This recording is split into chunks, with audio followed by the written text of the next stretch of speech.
La Escuela Normal Rural de Ayotzinapa, enclavada en las montañas del estado de Guerrero, era mucho más que una simple institución educativa. Para los jóvenes que la habitaban, representaba la esperanza de un futuro mejor, una oportunidad para escapar de la pobreza y transformar sus comunidades a través de la educación. Aquí, los estudiantes, la mayoría provenientes de familias campesinas, se preparaban para ser maestros, llevando la luz del conocimiento a los rincones más remotos de México. Cada joven que ingresaba a la escuela compartía un sueño común, el de cambiar el destino de sus comunidades rurales, que durante generaciones habían sido ignoradas por el gobierno y olvidadas por la sociedad. En las aulas de Ayotzinapa, no solo aprendían a enseñar, sino también a luchar. La escuela era famosa por su activismo, y los estudiantes eran conocidos por su valentía y su disposición para alzar la voz contra la injusticia. Entre ellos, estaban los 43 estudiantes de primer año, recién llegados a la escuela, llenos de esperanzas y con ganas de marcar la diferencia. Se estaban preparando para unirse a una manifestación en la Ciudad de México, un acto simbólico que buscaba recordar el 2 de octubre de 1968, cuando el gobierno mexicano había reprimido brutalmente una protesta estudiantil en Tlatelolco. Para los jóvenes normalistas, esta era una oportunidad de sumarse a una lucha histórica, de honrar a quienes habían caído antes que ellos, y de exigir mejores condiciones educativas y sociales para el México rural. Esa noche del 26 de septiembre de 2014, los estudiantes se organizaron para salir de la escuela rumbo a Iguala, con la intención de tomar autobuses que los llevaran a la Ciudad de México. Sus corazones estaban llenos de sueños y su espíritu combativo, alimentado por la justicia social, los impulsaba. Pero ninguno de ellos podía imaginar que esa sería la última vez que muchos serían vistos. El ambiente dentro de los autobuses era animado. A pesar de la noche que se avecinaba, los estudiantes conversaban y compartían risas, emocionados por lo que estaba por venir. Algunos discutían sobre los planes para el futuro, otros intercambiaban opiniones sobre la importancia de su activismo y las causas que defendían. Era un grupo joven, lleno de vida y energía, con la convicción de que podían cambiar el mundo. La carretera que conectaba Ayotzinapa con Iguala era serpenteante y oscura, rodeada de montañas que, bajo la luz de la luna, se alzaban como gigantes guardianes. Los estudiantes estaban acostumbrados a estos paisajes, pero esa noche, el aire parecía cargado de algo distinto. A medida que se acercaban a Iguala, una sensación inquietante comenzó a invadir a algunos de ellos, aunque nadie pudo identificar el porqué. Finalmente, llegaron a Iguala y, sin saberlo, se dirigían directamente hacia el peligro. La ciudad, como tantas otras en México, estaba marcada por la violencia y la corrupción, controlada en las sombras por carteles de la droga y fuerzas de seguridad cómplices. A pesar de esto, los estudiantes estaban decididos a continuar con su plan. Lo que no sabían era que su presencia en la ciudad no pasaría desapercibida. Poco después de entrar en Iguala, los estudiantes comenzaron a notar la presencia de vehículos que los seguían. Las luces de patrullas policíacas destellaban en la distancia, y el miedo, hasta entonces silencioso, comenzó a crecer. Algunos intentaron comunicarse con compañeros que ya estaban en Iguala, pero las señales eran confusas, y lo que escuchaban solo incrementaba su ansiedad. En cuestión de minutos, los autobuses se detuvieron, rodeados por la policía local. Lo que comenzó como una protesta pacífica se transformó en una pesadilla. Los estudiantes, sorprendidos por la presencia de la policía, intentaron negociar y explicar su situación, pero sus voces fueron silenciadas. Sin previo aviso, los policías comenzaron a disparar, y el caos se apoderó de la escena. Algunos estudiantes intentaron huir, otros fueron capturados en medio de la confusión. En ese momento, el destino de los 43 jóvenes cambió para siempre. La noche del 26 de septiembre de 2014, en Iguala, se convirtió rápidamente en un caos inimaginable. Los disparos resonaban en las calles mientras los estudiantes intentaban escapar del cerco policial. Los gritos de desesperación y el estruendo de las balas llenaron el aire. Algunos estudiantes, bajo el fuego de la policía, lograron dispersarse en la oscuridad de la noche, buscando refugio en callejones y casas cercanas. Pero para muchos, no hubo escapatoria. A medida que el caos continuaba, la confusión solo aumentaba. Los jóvenes eran acorralados, forzados a bajar de los autobuses y llevados a la fuerza por las autoridades.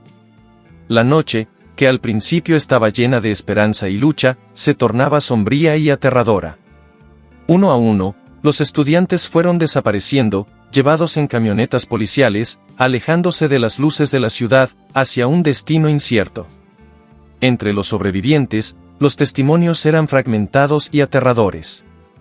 Algunos recordaban cómo los estudiantes fueron obligados a arrodillarse, con las manos en la cabeza, mientras los policías los golpeaban sin piedad.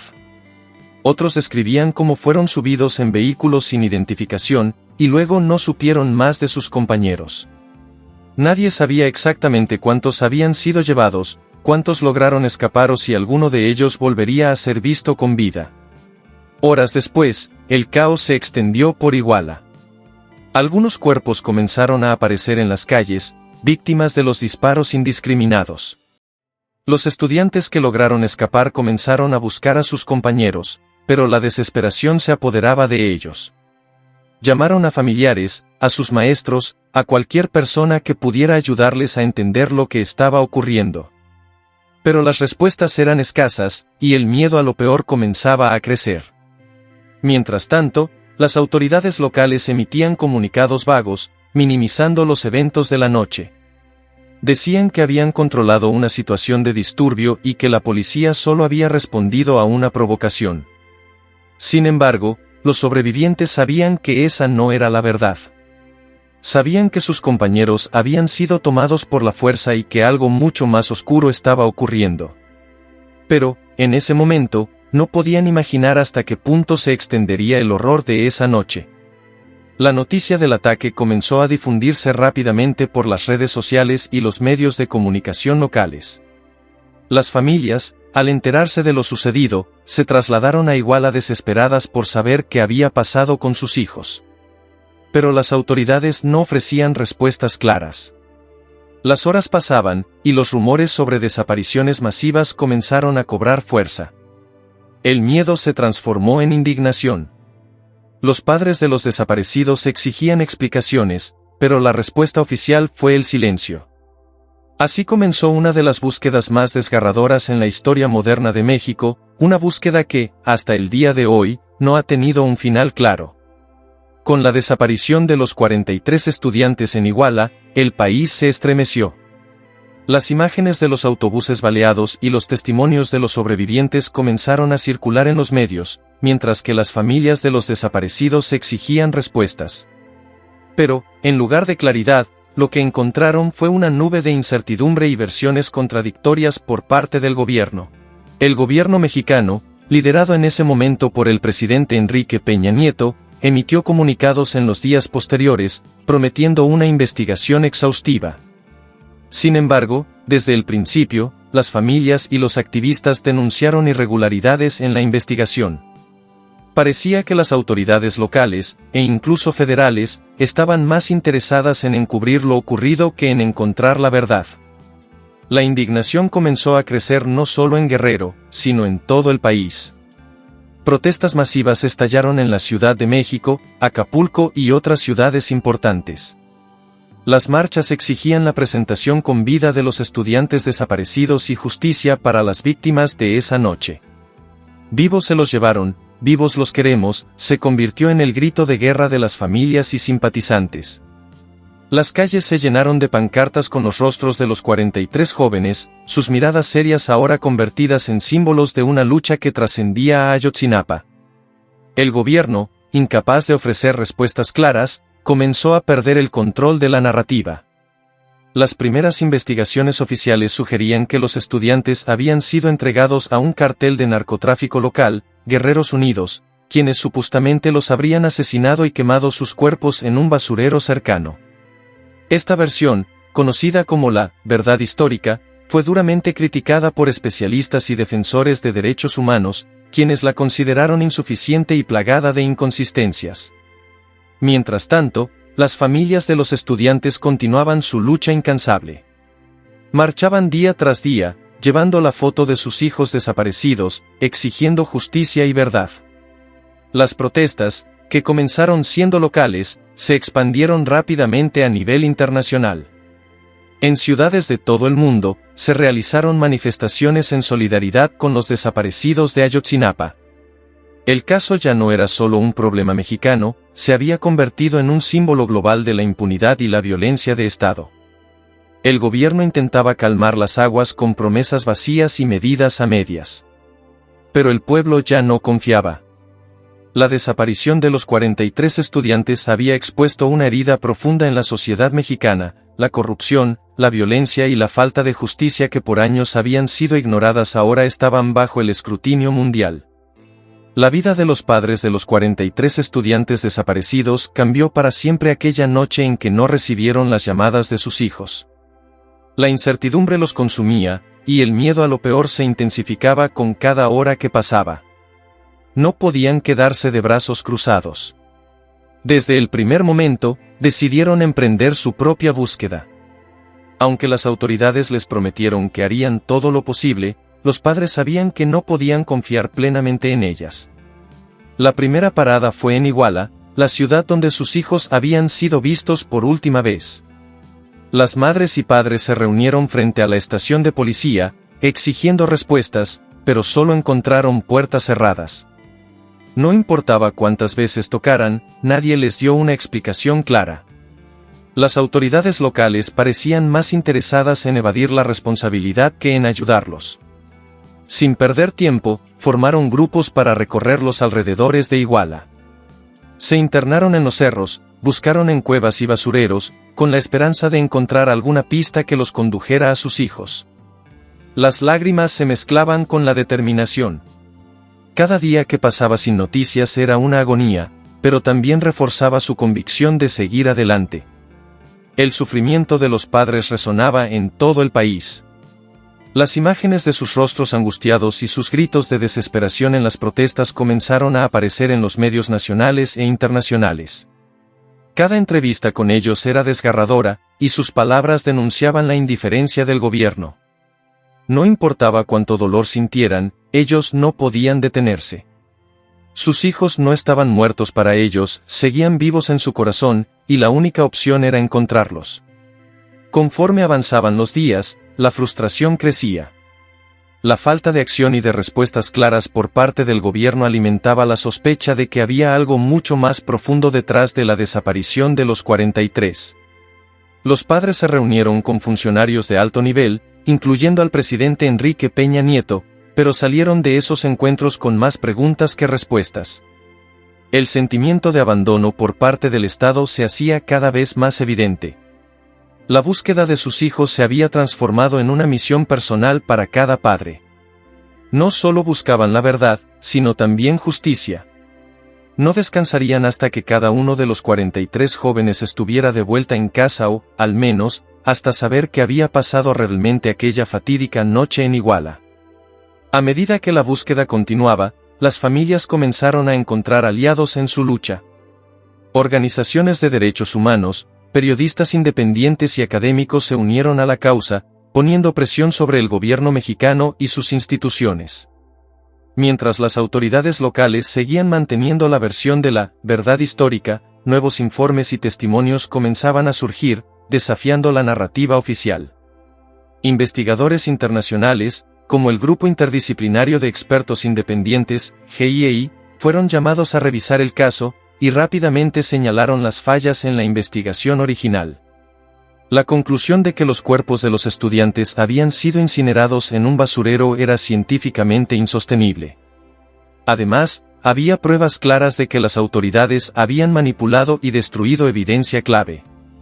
La verdad histórica se desmoronaba ante los ojos de todos. Pero para las familias, este reconocimiento solo reforzaba lo que ya sabían: el Estado había fallado en proteger a sus hijos, y ahora intentaba encubrir la verdad. La rabia y la frustración crecían, pero también lo hacía la resistencia. Los padres se convirtieron en líderes de una lucha que no solo era por sus hijos, sino por todos los desaparecidos en México.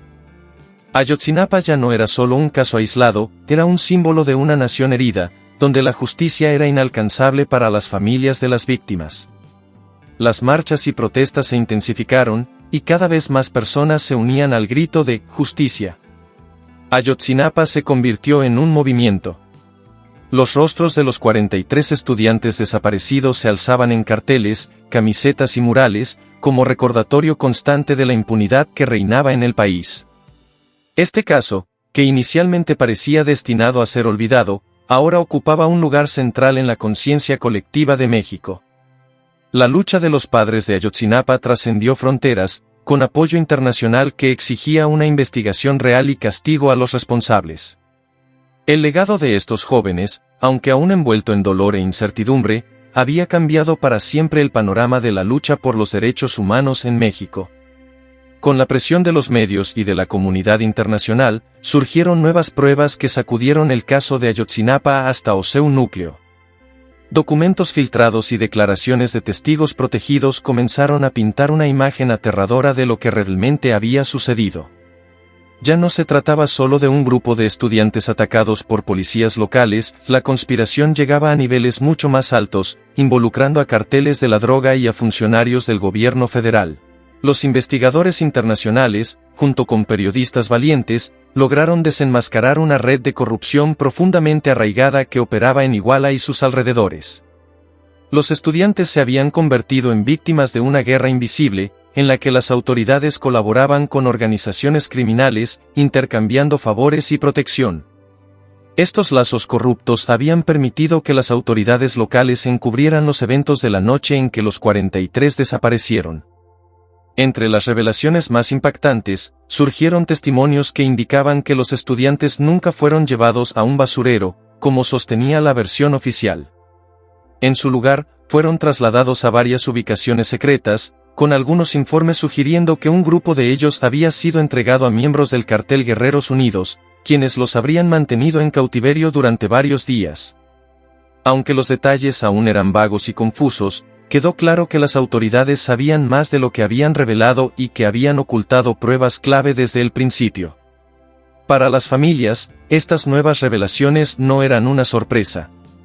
Siempre habían sospechado que había algo mucho más siniestro detrás de la desaparición de sus hijos, y cada nueva pieza de información solo reforzaba su determinación de seguir luchando.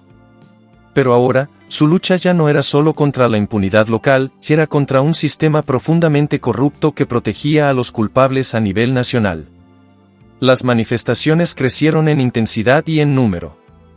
Ciudades en todo México se unieron al grito de justicia, y la presión sobre el gobierno alcanzó su punto máximo. Sin embargo, las autoridades seguían jugando con el tiempo, esperando que el caso se desvaneciera lentamente de la memoria colectiva, pero los padres no permitirían que eso sucediera. A pesar de las revelaciones impactantes y de la nueva información que surgió, el dolor para las familias de los 43 estudiantes nunca disminuyó. Si bien ahora tenían una mejor comprensión de lo que había sucedido, la falta de un cierre completo seguía siendo insoportable. Muchos de los cuerpos aún no habían sido encontrados, y las respuestas seguían siendo escasas. El GIEI, junto con las organizaciones de derechos humanos, continuaron trabajando en el caso, pero las barreras legales y la falta de voluntad política impidieron que la verdad completa saliera a la luz. Los padres, agotados por años de lucha, se mantuvieron firmes, pero el peso de la incertidumbre les dejó cicatrices profundas. Algunos habían perdido toda esperanza de ver a sus hijos con vida, mientras que otros se aferraban a la posibilidad, por pequeña que fuera, de que pudieran estar en algún lugar, esperando ser rescatados. El caso de Ayotzinapa, aunque nunca resuelto del todo, había dejado una marca indeleble en la historia de México. Los 43 estudiantes se convirtieron en un símbolo de la lucha contra la impunidad y la corrupción en el país. Sus nombres, sus rostros y sus historias vivían en cada marcha, en cada protesta y en cada acto de resistencia contra el Estado fallido. La lucha por la justicia para los 43 no terminó con una victoria clara. Si bien el caso se reabrió múltiples veces, y algunos oficiales fueron arrestados, el encubrimiento y la falta de transparencia por parte del gobierno impidieron que las familias obtuvieran la justicia que merecían. A medida que los años pasaban, las manifestaciones disminuyeron, pero la llama de la lucha por la justicia nunca se apagó del todo. Las familias juraron no detenerse hasta que cada uno de sus hijos fuera encontrado y la verdad, sin cortinas de humo ni mentiras, fuera revelada al mundo. El legado de Ayotzinapa, aunque trágico, sigue vivo en los corazones de todos aquellos que luchan por un México más justo, un México donde las voces de los desaparecidos no se ahoguen en la oscuridad de la corrupción. En las paredes de las ciudades mexicanas, los rostros de los 43 estudiantes permanecen inmortalizados en murales, y su historia sigue siendo contada de generación en generación. Para los padres, la promesa de justicia sigue siendo un grito en el viento, pero su lucha incansable ha cambiado para siempre la conciencia de una nación.